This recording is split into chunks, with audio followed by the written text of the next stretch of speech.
Hey everybody, it's your girl Illy Marie, and I know it's it's not that late. It's Wednesday, well, Thursday morning, and Love and Hip Hop Atlanta was on Monday, so I'm not that bad. But anyway, I've been really busy, and I'm still trying to stay on top of these recordings because this is what I love to talk about and love to do. But at the same time, I'm not getting any real money from this, so I need to make sure that the bank account stays with zeros in it. Well, hopefully a digit in front of it, and then some zeros after it, like preferably 3. I wouldn't mind 4, but yeah, no, I ain't see that yet. So anyway, let's just talk about it. Let's get into it. Basically, we leave off at the coffee shop where we have Brittany, Erica. She's still yelling outside about how disrespectful it was, which was right. She was extremely disrespectful about that comment about her son, that she needs to do better for her son.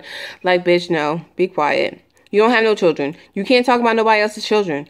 No, you can't do that. That is no in the rule of engagement. Complete no. And then I loved it when Erica was like, she looked like a walking STD. She is stupid as hell. So anyway, oh God. So then they finally decide that, okay, we're going to get it together. We're going to do this showcase for the women. We're all about empowering and working together. I hope this showcase goes down, and I hope it's thebomb.com.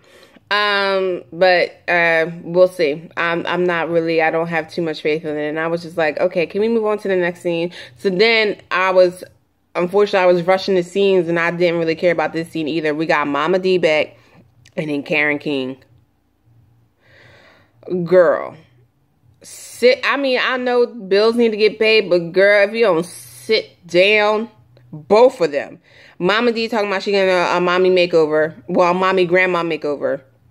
I mean, I'm just saying, you got a midlife crisis and you need to get it together. So she's getting her breast tucked, and her breast lift, tummy tuck, and getting herself a Brazilian. But first of all, Mama D is so skinny anyway. She gonna look like I don't know. She gonna look funny. No. It's too much for Mama D. She talking about how her and Ernest are not doing that well, which we kind of already knew. Like, y'all tried this several years ago, 20 plus years ago, and it didn't work out. So what do you think was going to make it work out today? He ain't changed, and neither have you, Mama D. So nothing's going to have to change. So anyway, we got Karen talking about she running around town with a 28-year-old. Ain't she like 50, 60 years old? Okay, whatever. Hey, I've heard it. That's what happens. So anyway, we then talk about, Scrap's supposed to get out of jail, and, Scrappy got married with Bambi, which we already knew because this was old news and stuff like that, and, how they're happy, and they're splitting their time from Atlanta and Miami. I think they're splitting their time back and forth. But anyway, so then, okay, we move on. I'm over it. We get, Neely and Mimi are sitting together at the house, and Erica's there. So Erica's like, look, I want to apologize for my actions the other night, but what she said when she said about my son, I could not, which is true. I mean, if I had kids and somebody talks about my child, you best believe we got a problem. Houston, 911, the baby father, we all going to have a problem with. Don't talk about my child. You can talk about me all day long, because I can defend myself and they hear. But that's a child that has nothing to do with nothing. So Brittany was dead ass wrong. Neely does agree that statement was wrong. But I'm starting to look at Neely like, well, really, whose side are you on? You could just state that, because I question that, because as we continue to talk, Neely winds up spilling the tea about Brittany. So she says that after they left the meeting, that Brittany kind of her whole mood kind of changed, and that she blurted out, I'm sleeping with Stevie. Bitch, what? But you was mad, but you was calling somebody else out for doing it a couple of episodes. So ain't that the black calling the cattle black? I don't know. I'm just saying. But we don't even know if it's really true, because we didn't hear just Brittany say that she slept. We have Neely saying that she blurted this out. So this could be like, she's trying to make a storyline. I don't know. I'm just saying, just wondering. Okay. So anyway, so we got that. Erica starts breaking down about, her being away from her son. He's older now. He's going to junior high. She's trying to keep her life away from her son, but he know. Girl, he know. Like, don't even try to. But her money takes her away from it, which, when you're an entertainer like that, that's kind of what it was. You signed up for this, and this is the best way that you can collect this check. So collect the check, make sure he's straight, and keep doing, and make sure that you love on him all the time and do right. That's it. That's all you can do. So then we have Tokyo and Carly Red meeting up because they want to tell Sierra. Okay, so let me rewind a little bit. They had went out to this roast with Jock, and he had all these people come over, and they were shooting, like making fun of him and all that stuff. So we got Carly Red with Tobias and Tokyo, and Neely comes out, and she's like, "Oh, aren't y'all cute on a little double date?" Ooh, the shade is real, honey. So she's talking about how Shooter was there, and Neely hooked Shooter up with her homegirl, and how she was like, "Well, how y'all doing?" He's like, "Oh, we good. We just enjoying each other's company." And Carly like, "Wait a minute, what you talking about?" So then they find out the whole conversation or whatever. So now we're with Tokyo and Carly, and they're meeting up with Sierra to get her caught up about what was said with the homegirl Neely, because apparently they're supposed to be friends. But I can tell already they're not friends, and she has said it plenty of times that she fucks with Shooter more than she fucks with Sierra. She don't like Sierra like that. And she thinks Sierra is doing wrong by not supporting Shooter in this whole situation. I think she needs to mind her business, stay on the sideline, and support Shooter from there. That's what I think.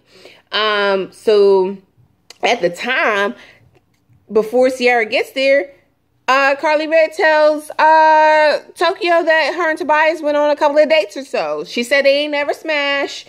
Neely says that they think they smash, but Neely seems like a little shit starter, so I don't know. But I think Carly Red would say if she smashed or not. I really do. I feel like she would have said it, because we all know that Carly Red, I mean, I don't want to say she a hoe, but she a hoe. So anyway, they give Sierra the tea, basically, and about the setup with the friend and all this other stuff.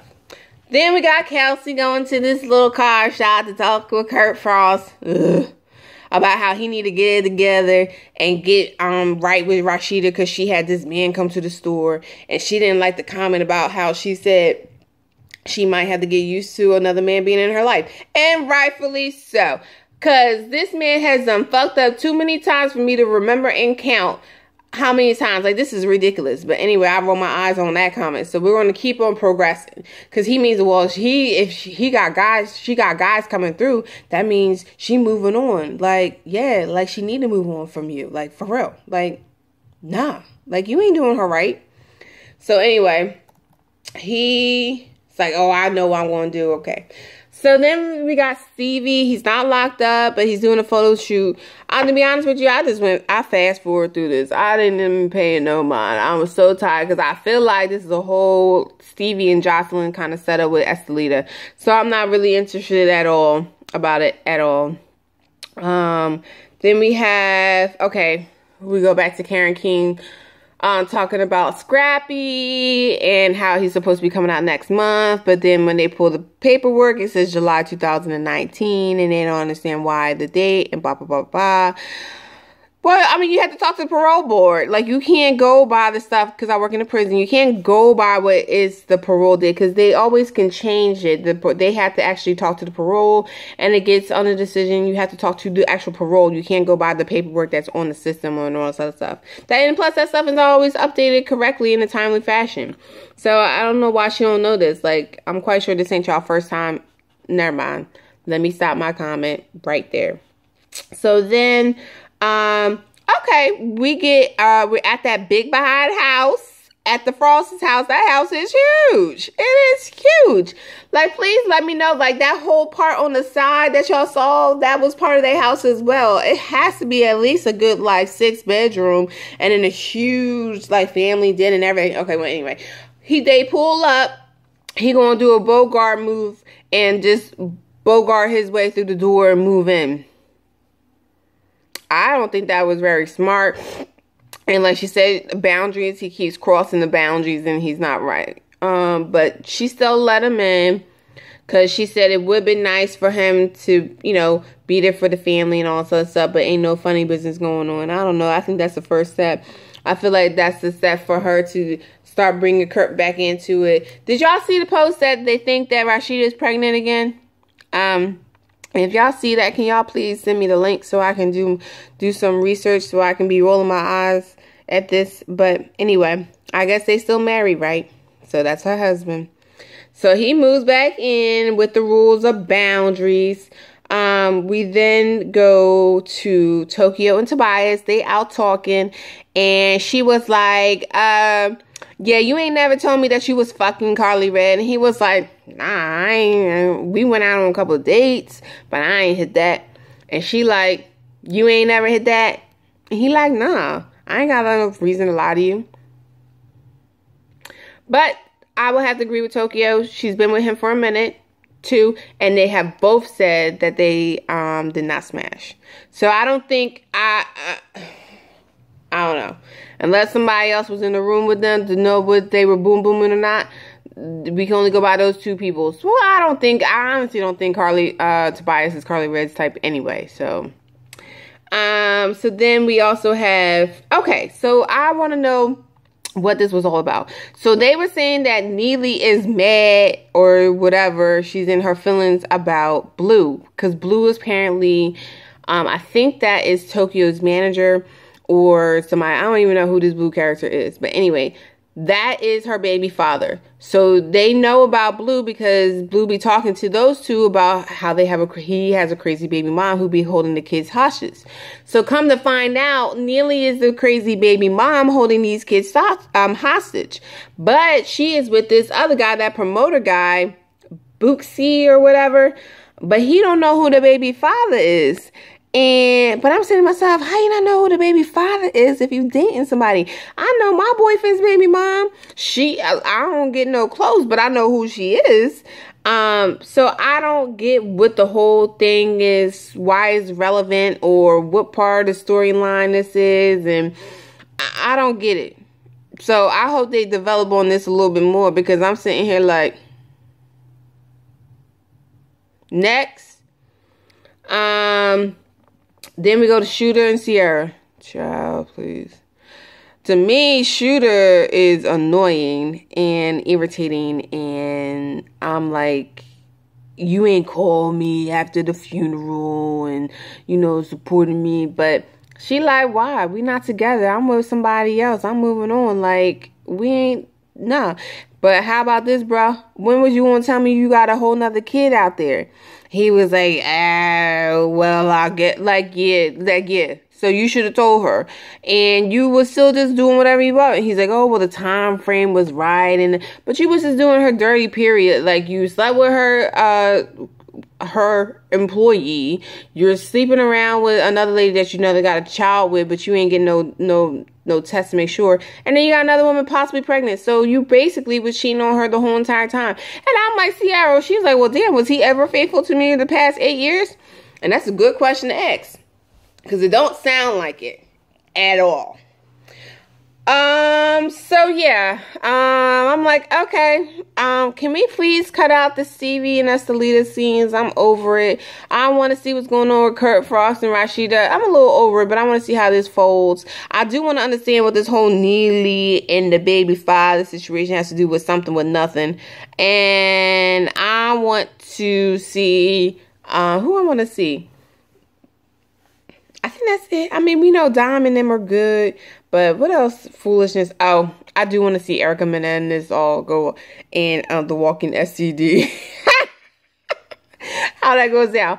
All right, well, anyway, let me know what you thought about this show. Put any comments down, any reviews, anything. Let me know what you do. Let's talk about this episode, what you think. I forget what the previews is for next week. I'm not even sure if it's going to be good next week or not. So let me know. Leave the comments below. And I'll talk to you guys later. Have a good one. Bye.